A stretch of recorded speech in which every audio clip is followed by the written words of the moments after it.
معاشرہ، معیشت، میڈیا، مذہب اور ماں۔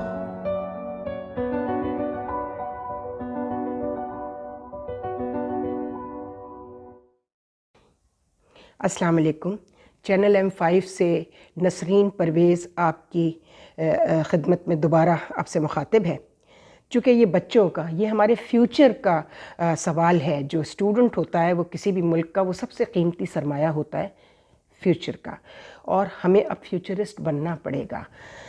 تو نایاب علی راجہ، آپ اور آپ کے دوسرے ساتھی طالب علم، آپ کے اساتذہ ایرڈ یونیورسٹی کے، میں ان کو دوبارہ مبارکباد دیتے ہوئے آپ کو جو آپ کا کویسچن نمبر 9 ہے، میں نے جیسے وعدہ کیا تھا اس کا جواب میں اردو میں ہی دوں گی۔ نیپوٹزم یہاں آ کے ختم نہیں ہوا عزیز و اقارب، یعنی کہ نیپوٹزم یعنی کہ اپنے رشتہ داروں کو ان جگہوں پر بھرتی کر لینا، اپوائنٹ کر لینا جہاں کے لیے وہ ڈیزرو نہیں کرتے، ان کا میرٹ نہیں ہے۔ تو اس پر ہم اب آپ سے بات کریں گے۔ Your question number 9. What part can a normal citizen play to remove nepotism from our society?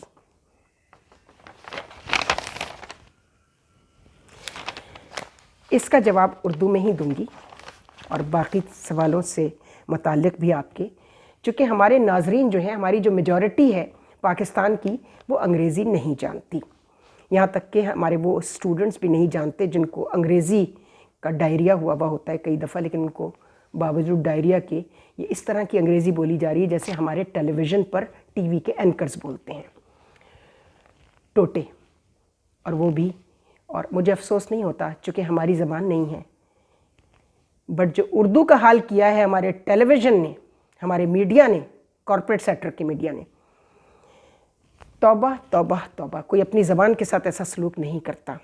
ایک زمانہ ہوتا تھا پی ٹی وی کا جب لوگ شائستہ زید کو دیکھ کر، میں آپ کو دکھاؤں گی وہ کلپ بھی جو لوگوں کا آیا ہے، کہ ان کو دیکھ کے لوگ اپنی گرامر صحیح کیا کرتے تھے۔ ہمیں پی ٹی وی میں دیکھ کر لوگ اپنی اردو اور انگلش گرامر صحیح کرتے تھے، اپنے تلفظ کو، اپنے پروننسیشن کو، اپنے ڈیلیوری کو صحیح کیا کرتے تھے، سلینگ کو ٹھیک کرتے تھے۔ اور آج جو حالت ہے، جن کو کچھ آتا جاتا بھی ہے، وہ دیکھ رہے ہیں کہ ان کے بچے جو ہیں وہ ٹیلی ویژن والی انگریزی سیکھ رہے ہیں جو میڈیا پہ، اور اس سے بھی زیادہ پیتھیٹک سوشل میڈیا۔ توبہ توبہ توبہ۔ بہرحال آپ کے سوال کا جواب یہ ہے کہ نارمل سٹیزن جو ہے وہ اس وقت نیپوٹزم کے خلاف جو کچھ کر سکتا ہے وہ نہیں کر رہا۔ کیوں نہیں کر رہا؟ کہ وہ جذباتی بہت ہیں۔ وہ یہ سمجھ رہے ہیں، جس طرح یہ بات بھٹو سے شروع ہوئی تھی، بھٹو صاحب جلسوں میں آستینیں چڑھا کر اور گندی گالیاں بھی دے لیا کرتے تھے، اور وہ سمجھتے تھے اس طرح یہ عوام جو ہے نا مجھے خود سے بہت کلوز سمجھیں گے، بہت قریب سمجھیں گے، کہ ارے یہ تو ہماری طرح کی گالیاں دیتا ہے، اسٹریٹ لینگویج میں بات کرتا ہے۔ وہ لوگوں کو اس وقت بے وقوف بنانے میں کامیاب ہو گئے تھے، لیکن کچھ عرصے کے لیے پھر یہ سلسلہ رکا۔ آج کل میں دیکھ رہی ہوں، میں بائی دا وے نیپوٹزم کے حوالے سے میں آپ کو ایک بات بتا دوں کہ یہ کوالٹی میں نے صرف عمران خان صاحب اور الطاف حسین کراچی سے MQM کے لیڈر، ان دونوں میں دیکھیے، باوجود ان کے بے تحاشا مائنس جو ہیں، جو ان کی خرابیاں ہیں وہ بھی ہم ڈسکس کر چکے ہیں، اور جو ان کی خوبیاں ہیں وہ بھی بتا دیتے ہیں، کہ ان میں سے کوئی نہیں کہہ سکتا کہ الطاف حسین نے یا عمران خان نے اپنا کوئی بھانجا، بھتیجا، کوئی بھتیجی، کوئی ریلیٹو، کوئی بیٹا، کوئی بیٹی، کوئی بہن، کوئی بھائی اپنے کیبنٹ میں شامل کیا ہو جب ان کے پاس اقتدار تھا۔ اور MQM کے سارے لوگوں میں میں نے یہ ان کے ایک بہت بڑا پلس پوائنٹ ہے کہ جتنی بھی ان کی لیڈرشپ ہے یہاں الطاف حسین کی، یہاں سے جانے کے بعد کسی نے اپنے بھائی، بیٹے، بہن، بھانجی، بھانجا، بھتیجا، کسی کو اقتدار میں کوئی بھی نہیں لے کر آیا۔ یہ بہرحال ان کا ایک مثبت ایک پلس پوائنٹ تھا۔ اب آپ دیکھ لیجئے ماشاءاللہ آپ کے مولانا فضل الرحمان صاحب، ایک بھائی کو لگایا ہوا گورنر، ایک سینیٹر ہے، کیا کچھ نہیں کر رہے ہیں وہ، اور اسلام پڑھانے بیٹھ جاتے ہیں لوگوں کو۔ آپ کے میاں نواز شریف صاحب، آپ کے میاں شہباز شریف صاحب، آپ کے چودھری برادران، اینڈ ابو آل بھٹو صاحب and his heritage. Shah Nawaz صاحب نے، ان کے ابا نے کیا کیا تھا، وہ مسئلہ نہیں ہے، زرداری صاحب کیا کر رہے ہیں، بے نظیر کیا کر کے گئی ہیں. بھٹو صاحب نے بے نظیر کو نامینیٹ کیا تھا کہ جی یہ مارک سیگل سے اس کی ٹریننگ بھی کروائی تھی سرکاری خرچے پہ سیاستدان بننے کی. لیکن بہرحال میں بے نظیر کی بہت عزت اس وجہ سے کرتی ہوں کہ she proved herself a true leader. ان کی جو بہت سارے مائنس پوائنٹس ہیں وہ اپنی جگہ ہیں، لیکن لیڈر وہی ہے. اس نے بڑے بڑے مردوں کو پیچھے چھوڑ دیا. اس کی اسٹرگل اور اس کی سفرنگز نے اس کو یہاں تک پہنچایا، مارک سیگل کی تربیت نے نہیں. تو کام کیا آیا؟ پین. جب آپ پین لیتے ہیں، جب آپ ان چیزوں سے گزرتے ہیں جو لوگوں نے اٹھائی ہیں. لیکن بے نظیر کے لیے میں ایک بات کہوں گی کہ افسوس کا مقام یہ ہے کہ ان کو 2 دفعہ حکومت ملی. پہلی دفعہ جب ملی تو ان کو اللہ کا شکر ادا کرنے کے بجائے انہوں نے جو کچھ کیا، ان کو سوچنا چاہیے تھا کہ ضیاء الحق صاحب جیسی گورنمنٹ میں ان کے ساتھ کیا کچھ نہیں ہوا. بھائی پیرس میں قتل ہو رہا ہے، باپ پھانسی چڑھ رہا ہے، ماں جیل میں ہے اور وہ خود جیل میں ہے. ایک 26 برس کی لڑکی، اس کے اوپر یہ سب کچھ جو گزر رہی ہے، یہ آپ جب تک نہیں جان سکتے جب تک آپ، اللہ نہ کرے کسی کے ساتھ یہ ہو. لیکن جب میں ایک بیٹی کو، ایک بہن کو، ایک ماں کو ان تکلیفوں میں دیکھوں تو مجھے سیکھ لینا چاہیے کہ سیکریفائز جو ہے وہ نہیں. بے نظیر کی سیکریفائز کوئی نہیں ہے، سفرنگس ہیں اور اسٹرگل. کھڑی رہیں، آخر وقت تک کھڑی نہیں، ملک چھوڑ کر نہیں بھاگی نواز شریف کی طرح، الطاف حسین کی طرح، اور بہت سارے وہ لوگ جو فرار ہونے میں کامیاب ہو جاتے ہیں اور ابھی ہونے والے ہیں. ابھی دیکھیں نا، چھوٹے سے چھوٹا بھی جو جرم قتل کر دیا اس پولیس والے لڑکے کو اور اس ڈپٹی کمشنر کے بیٹے کو کس طرح اس کے ماموں نے بھگایا. میری بات ہوئی تھی ڈی آئی جی صاحب سے، عرفان بلوچ صاحب سے، میں بہت مشکور ہوں آپ کی. انہوں نے کہا نہیں ہم نے پکڑ لیا ہے، اس کے ماموں کو پکڑ لیا ہے جس نے اس کو بھگایا یہاں سے. اور غلطی کس کی تھی کہ ای سی ایل پر نام اسی وقت اس کا دے دینا چاہیے تھا. وہ شاہ رخ جتوئی اور بتحاشا ایسے لوگ ہیں جو قتل کرتے ہیں، اغوا کرتے ہیں، تاوان لیتے ہیں اور کرپشن میں انوالو ہوتے ہیں. پھر ان کو ای سی ایل پہ نہیں ڈالا جاتا، ان کو بھگا دیا جاتا ہے. کسی کو بیماری کے بہانے سے. نواز شریف صاحب کیسے بھاگے؟ کس نے کلیئرنس دی تھی ان کو؟ عمران خان صاحب کی ڈاکٹر یاسمین راشد، ان کا بھی اس میں اندیہ شامل تھا. تو نیپوٹزم پر جب بات کریں گے نا تو یہ دیکھ لیجئے گا کہ اس وقت پچھلے 3 ڈیکیڈز میں کوئی بندہ ایسا نہیں ہے بشمول جنرل ضیاء الحق. وہ تو چلیں جو کچھ اعجاز الحق صاحب جو ہیں وہ آئے، وہ ان کے مرنے کے بعد آئے، اس لیے ہم یہ نہیں کہہ سکتے کہ اعجاز الحق صاحب جو ہیں وہ اپنے والد کی زندگی میں ہی نامینیٹ ہو گئے تھے. نہیں، وہ بس اپنے والد کے انتقال کے بعد انہوں نے سوچا کہ یہ اچھا موقع ہے، ہاتھ سے نہیں جانے دینا چاہیے، تو انہوں نے گدی سنبھال لی اور ایم این اے رہے وہ کافی اس کے ساتھ. بلکہ انہوں نے اپنی مسلم لیگ زیڈ بھی بنا لی، ضیاء، مسلم لیگ ضیاء. اب تو مسلم لیگیں بھی اتنی ہو گئی ہیں نا، نون، قاف اور پتہ نہیں کیا کیا. بہرحال تو نیپوٹزم پر میں یہی کہوں گی کہ بھانجے، بھتیجے، بہنیں، بھائی، بیٹے، بیٹیوں کو حکومتیں دینے کا جو انجام آج ہم دیکھ رہے ہیں، اور صرف سیاست میں نہیں، جو کچھ بیوروکریسی میں ہو رہا ہے وہ تو اتنا پتھیٹک ہے. میں الیکشن کمیشن میں گئی تو میں نے دیکھا، ہمارے یہاں بھی تھا. میں جب when I was in information department government of Sindh and I was attached with so many departments like Awqaf, Forest, Karachi administration, local government. I watched very, very little this practice.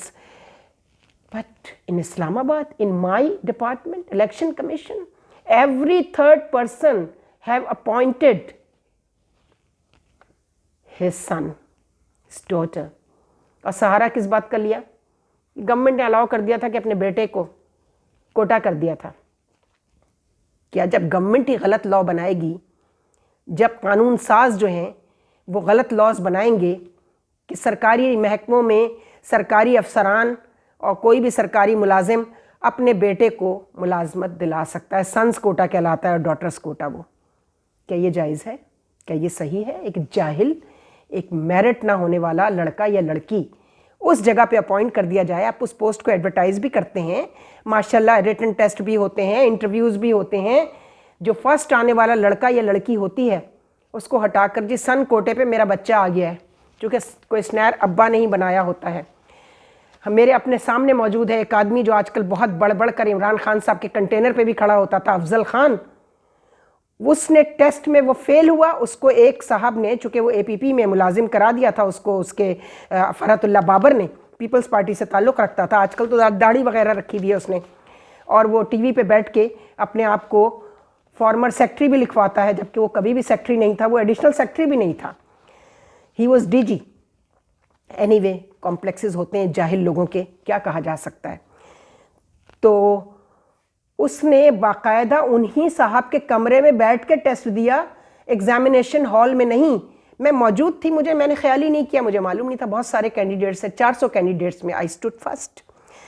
ان صاحب کا پتہ چلا کہ یہ ایک رحمت علی مجاہد ایک صاحب تھے ہمارے یہاں، بڑے قابل آدمی تھے ویسے، ان کے وہ تھے جوائنٹ سیکٹری، اور وہ انہوں نے کوئسچنر بنایا تھا، اور انہوں نے ہی وہی ایگزامینر بھی تھے ماشاءاللہ. ان کے کمرے میں بیٹھ کر یہ کہہ کر ایگزام وہاں پر دیا، اب باقی لوگوں کو چپ کرا دیا کہ اس کو زکام ہو رہا ہے، اس سے وہاں بیٹھا نہیں جا رہا ہے اے سی کے اندر. انہوں نے اپنے کمرے کا اے سی اس وقت بھی بند نہیں کرایا تھا جب وہ ان کے کمرے میں بیٹھ کے پرچہ لکھ رہا تھا. سوالات تو یعنی دیے ہوئے سوالات کو بھی وہ آدمی یاد نہیں کر سکتا تھا، وہاں بیٹھ کر ان سے پوچھ کر اس کے جواب لکھ رہا تھا کوئسچنز کے. لیکن جب وائوا ہوا تو ایسا ایک جری بہادر شخص ہمارا چیف الیکشن کمشنر تھا، آنیسٹ، ڈیڈ آنیسٹ، جسٹس نعیم الدین. جب وائوا میں موصوف اپیئر ہوئے اور 2 ممبر صاحبان جو کہ سرونگ سپریم کورٹ ججز ہوتے تھے، جسٹس جہانگیری اور جسٹس ریاض، شیخ ریاض، 3 یہ ممبر، 2 ممبر اور ایک چیف الیکشن کمشنر اور ایک جوائنٹ سیکٹری ایڈمن، یہ 4 کا جو ہے وہ 4 وائوا کر رہے تھے. وائوا میں پتہ چلا، ریٹن ٹیسٹ کے کوئسچن میں جواب دیکھے جاتے تھے اور ان کو حیرت ہوتی تھی کہ جب ہم وائوا میں کوئسچن کر رہے ہیں تو اس سے تو بات ہی نہیں ہو رہی. انہوں نے اس کو ٹوٹل فیل کر دیا. I stood first and one woman from the national library of Islamabad, she was second.